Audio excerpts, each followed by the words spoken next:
I don't know about you, but I feel like I'm counting down the days to November. It's the 30th today, tomorrow, it's last day of October, but I'm always astounded by how much time flies, and this week has really been nothing different. It's gone by in a blur, or as a flurry, like Olaf from Frozen used to say. So today I want to talk about what you are doing to be able to free yourself up to focus on what matters most in your business. And if you've been listening in to some of the talks I've been doing the last few weeks or watching my LinkedIn page, you might have seen some things about productivity tools and tricks and working from home and all sorts of interesting things. But you'll know that I make quite a big fuss about productivity. And the reason for that is because productivity and profitability are really, really linked to one another. And if we fail at the productivity side, we're always going to be in a space where our profitability is not going to be what it could potentially be, right?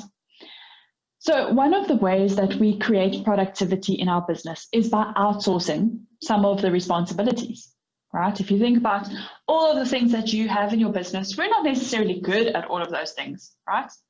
So you need to try and find the right people to plug in around you and find someone that's good at marketing if you're not good at it, or find someone that's good at, operations if you would prefer working on the strategy of the business, right? Okay, so in the same way, we need to really think about those things that we just want to get rid of. And finances is one of those things that people just love to hate. You talk about finances and you can basically start seeing people shaking their boots as they have to think about cash flow and profitability and all sorts of other interesting words that they just actually don't understand about what's going on. Now, most of the businesses that I work with probably have some sort of bookkeeper, or they're at least thinking about outsourcing their books. Hopefully everyone is doing that. Okay, you have someone else looking after your books. But even if they do have someone looking after their books, they might not actually understand what those numbers tell them. And maybe they're getting some sort of report, but they're just like, meh, okay. As long as there's money in the bank, I don't really care.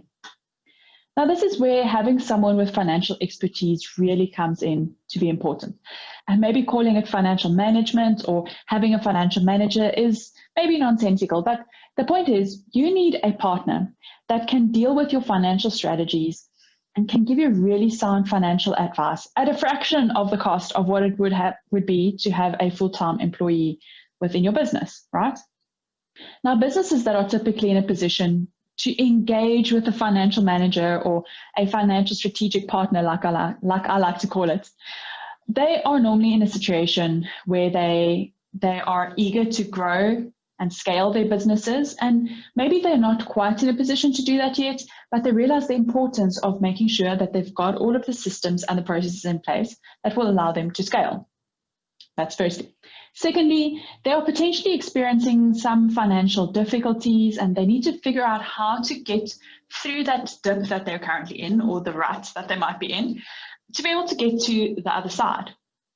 Or thirdly, they might be moving faster than what they can keep up with. And this is a great space to be in, right?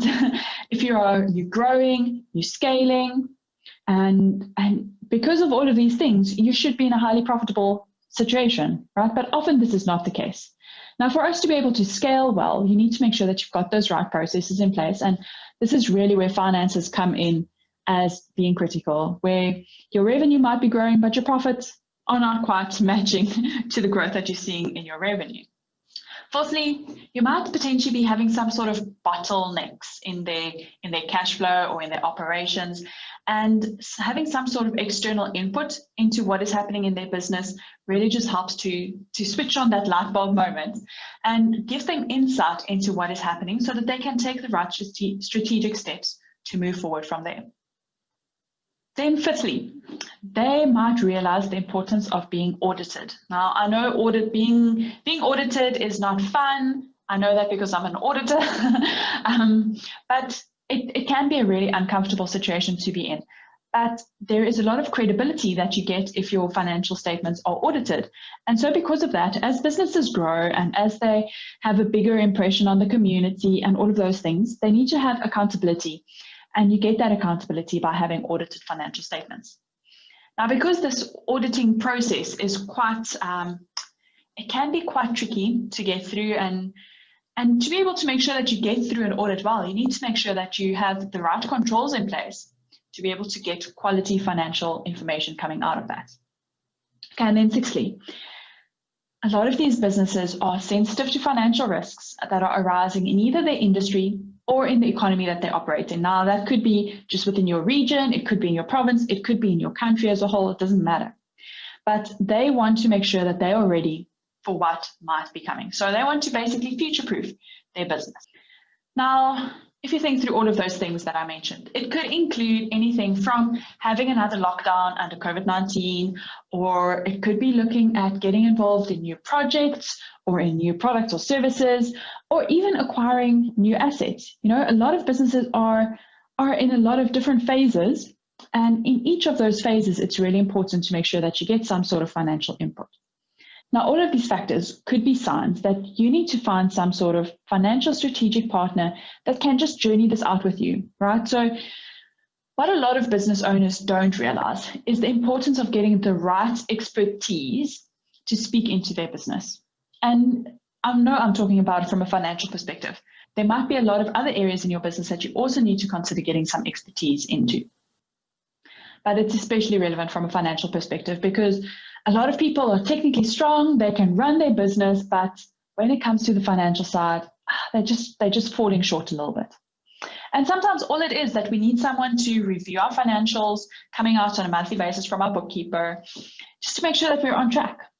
But other times, business owners just need help with setting their budgets or their forecasts, or even just making sure that they've got some financial targets in place, because that's ultimately what we're aiming for, right? We want lots of profit. Otherwise, why would we be in business? Or even it could just be liaising with a bookkeeper and knowing that someone has got your back to make sure that you're not going to get in trouble with SARS, right? Because SARS can also just be like an absolute nightmare. And so you want to know that you're not going to be paying penalties, you're not going to be fined for anything. So I've come up with a list of 6 questions, and if you can answer yes to any of these questions, not all of them, just any of them, one of them even, I want to invite you to get in touch with us to talk about your financial situation. And it doesn't have to be a bad situation, it could be a fantastic situation and you're trying to figure out how to make it better, right? And I just want to invite you to allow us to find ways to add value to your business, because I can guarantee you're not going to regret this conversation. So here we go, 6 questions. First one. Are you worried about cash flow at the end of the month? Secondly, are you battling to set financial targets because actually you haven't spent too much time thinking about it? Number 3, do you have a bookkeeper that's giving you financial reports, but you're like, I'm not really sure what these mean. I get them, but hey, who cares? Number 4, are you unsure about what another hard lockdown will do to your business? Number 5, do you want to grow your business? And number 6, this is a great one. Are you ready to start feeling freer and lighter because actually you know your financials are under control? Okay, 6 questions, 6 opportunities to answer yes. And as I said, if you answered yes to any of these questions, I want to invite you to engage with us. And I'll pop the link in the comments below so you can go book your meeting, okay? 30 minutes, it's going to be great. I'm super excited already. But let's just go circle back to the risk conversation we had just now. So next month in our training academy, we are talking about financial risk management. We are talking about what it is, why we should care, what we can do about it, okay? All of those things, really critical. So you have until tomorrow to be able to sign up at 350 Rand per month. Otherwise, it's going up to 400 Rand per month. And maybe this is not a good fit for you, that's fine. Maybe you have a friend or a colleague that you think really would benefit from this. Then that's awesome. Let them know about it and let us know that you have referred them because there's a little referral fee there for you too. Okay, so that's it from me. I'm expecting you to book a meeting with me to have your free 30-minute consultation, no strings attached. We're just going to add some great value to your business. And secondly, sign up for next month's training academy. It's going to be awesome. If you've got a content session and an application session, and you are really just going to get so much value from that. So until next week, same time, same place, you know it. I'll see you then. Bye.